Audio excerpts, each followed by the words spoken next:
That's great. Well, yes, the archaeological practice has been directing community excavations at High Rochester Roman Fort in collaboration with the Redesdale Archaeology Group, RAG, for the past few seasons.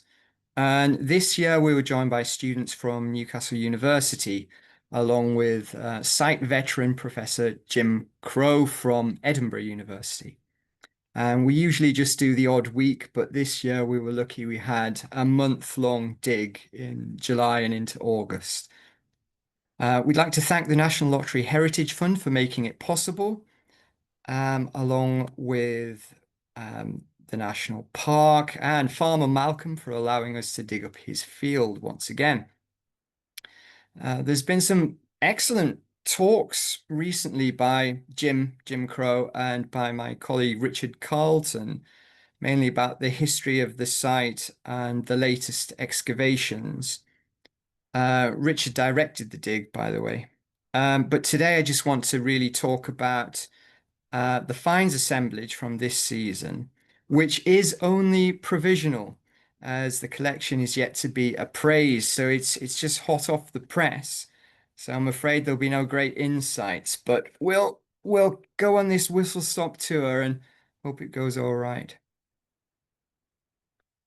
So this is Rochester, and it's well north of Hadrian's Wall on Deer Street, the great arterial route running from near Corbridge. And you can see there's a link road to it from Learchild Fort on the Devil's Causeway, which we've also excavated, but that's for another day. Okay, there's a AP there of the fort, and you can see its elevated position. It's a very strategic point, and it's one of the, I think it was the first fort to be fully excavated. And this was by the Victorians way back in the 1850s. They have a site plan there. Then in the 1930s, Richmond identified the phasing of the site. And we're really looking at the Severan phase, the last phase, I suppose, um, where we were digging this season. So Jim Crow did work with Newcastle University back in the 1990s. And he commissioned resistivity. Here's one of GeoQuest's resistivity survey.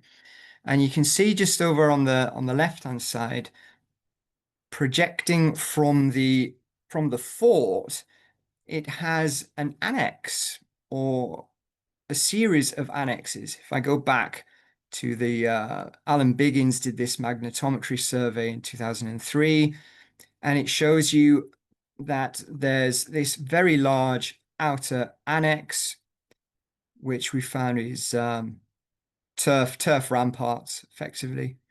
And it's a bit messy internally. There's a lot going on, but the GeoQuest geophysics shows that there is this internal, a shorter annex.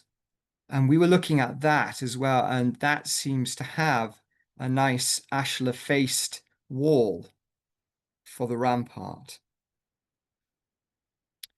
So some of the geophysics, if we look back here, near the corner of the fort, I suppose the southwest corner, there's a round blip, and we excavated there last year, well, a couple of years ago actually, and found this fantastic lime kiln. A great fun excavating that. And then last year we found this large building in the middle of the annex, and there's the inner annex wall, and there's the turf rampart from the outer annex. And when I say annex, it's not a vicus. They never found a vicus, although there are hints of it on geophysics around Deer Street. But this, on the west side, it's a defended military annex. So it dates predominantly to the 3rd century, some residual 2nd century. So these were some of the finds that we got from previous phases, all the usual kind of suspects. And there was a ditch for the annex as well, and the ditch had very good anaerobic conditions, and we found things like these nice decorated shoes. Lovely. So there's a lot of potential there for good survival. Now, surrounding the fort and the annex, you've got lots of dry stone walls, and occasionally they get repaired. The National Trust has been, sorry, the National Park has been funding bits of wall repair, and we've got over the years some very interesting carved stones. This one came out of the garden wall from, there's a basel house within the fort, and the garden wall blew over a couple of years ago. And when the stonemason was putting it back, he found this, which we think is a fragment of tombstone. You can just make out in the top line, it says Ixit, and we think that's probably Vixit, meaning lived. So that's quite an interesting find. Then this year, when doing wall repairs, there's a small Roman altar. It's not particularly legible, but it's still a nice example. You can just make out the odd letter. We need to have a more careful look at that. And then this was straight out of the wall, a little sculpted stone that we think is a Hercules, though rather crude. Nice to find, nevertheless.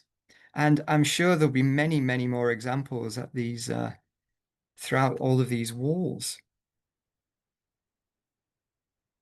So these were the trenches that we put in this year. We did test pits as well, but the test pits didn't show up a great deal, really concentrating on trenches 2, 3, and 4 here, which extended upon a building that we found last year. So this is trench 2 and 3, the upper picture in the early stages and the lower in the later stages. And in the upper stages, you can see this long building emerging with what turned out to be a bread oven, which was a secondary insert. And then there are later buildings, which were quite ephemeral buildings, really, above those. And after recording those, we went down. There's quite a lot of overburden, burning, and then leveling clay and then building off that, and so on and so forth, several sequences. And in the bottom photograph, you can see in the bottom right in trench 3, there's the rampart wall from the inner annex. We call it the inner, the smaller annex. So this is a provisional plan that Terry, one of our crew, has been drawing. And we've got the greys, the primary build, and the dark greys, these secondary inserted bread ovens, which are quite beautiful things, actually. The blue is the later material. And we had road surfaces as well beyond the building, probably leading up to the west gate of the fort. And then the green is the rampart wall and associated drainage and such like. So that's the bread oven. It's a lovely thing. It's the second bread oven. We found one last year as well in the same building. So this is the second one.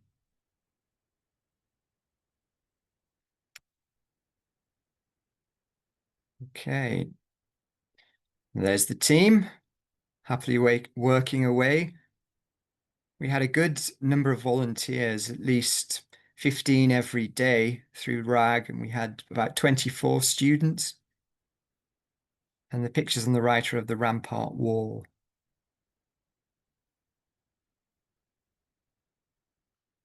This is trench 4, the nearer the fort. This is quite interesting because it's a very long revetment wall. And it's almost like a platform. There has been talk, there's some inscriptions found in the fort. This is a cross section that we did using Metashape of that wall. There has been inscriptions found in the past referring to these ballisterium, these ballista platforms. And I think it may have been Richmond in the 30s or such like found these ballista platforms in the fort or evidence for them. We need to do a lot more work and excavate behind this wall to have a better look. Something for another year, but it is a possibility. Now, we'll quickly go through the finds. We've got a good range of everything, really. Lots and lots of pottery, more than 50 trays full, which is probably the most we've ever had.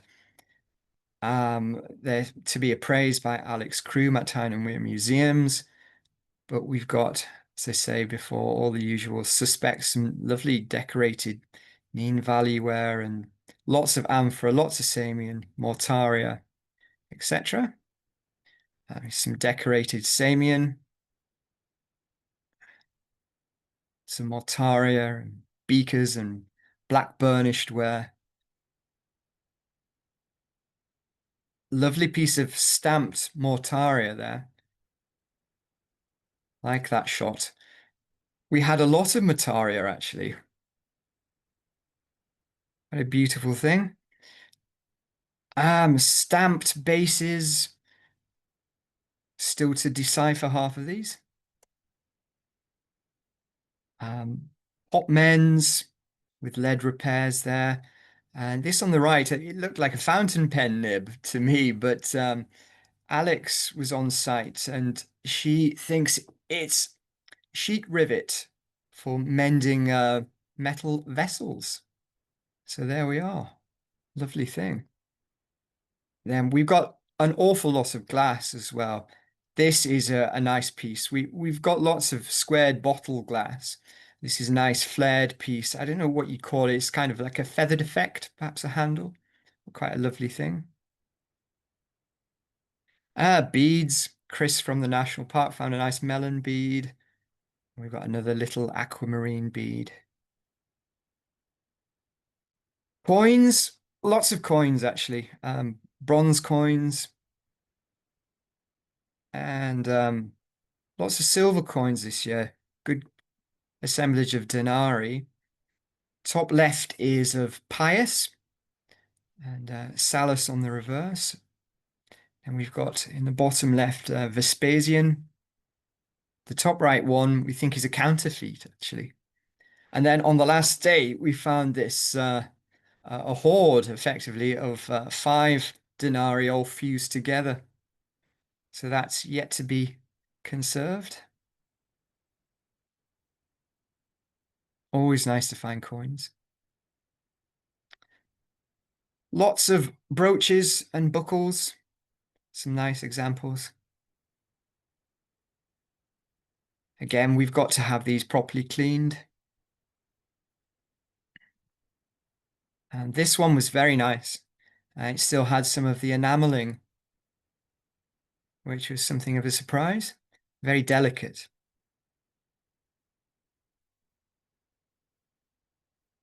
And lots of buckles and pins and a nice little button and loop fastener at the bottom there. Finial, like probably a socketed furniture fitting, and a little copper alloy spoon, little perforated pendant. Lots and lots of metalwork. These are just nails and such, like lots of hobnails as well, some of them fused together. But we've got boxes of metal of all shapes and sizes. And I think some of them are just great lumps and would probably benefit from X-ray. And these are some hooks, double hooks. A good number of them, quite large.